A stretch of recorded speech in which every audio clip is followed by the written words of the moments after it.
সকালবেলা যখন ম্যাম আমাকে দেখতে এসেছিলেন তখন বলেছিলেন হাঁটার কিছুক্ষণ আগে তুমি তোমার বেডে বসে পাটা কিছুক্ষণ ঝুলিয়ে রাখো, তারপরে যখন তোমার মন চাইবে যে তুমি এখন হাঁটতে পারবে তখন একটু একটু করে পা দিয়ে এগোবে। সত্যি বলতে নিজের অভিজ্ঞতা থেকেই আজ সবটা শেয়ার করছি তোমাদের সাথে। ওটির অনেক আগে থেকে আমি প্রিপারেশন নিয়ে নিয়েছিলাম, আমি এটা জানতাম, অনেক কিছু রিসার্চ করে নিয়েছিলাম। তুমি যত তাড়াতাড়ি এখান থেকে রিকভার করে বেরোতে চাইবে তত তাড়াতাড়ি কিন্তু তোমাকে নিজেকে তৈরি করতে হবে। তুমি যতটা সচল হয়ে যাবে তত তাড়াতাড়ি এখান থেকে তুমি বেরোতে পারবে।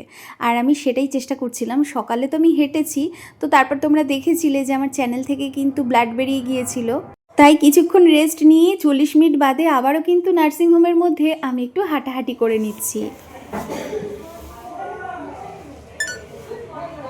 এইখানে আমার পুতুল ঘুমাচ্ছে আর আমি হাঁটাটা খুব ভালো করে আজকে হেঁটে নিচ্ছি। পুতুলের দাদাকে দেখে আসি। পুতুলের দাদার ওয়েট কত হয়েছে না, 450।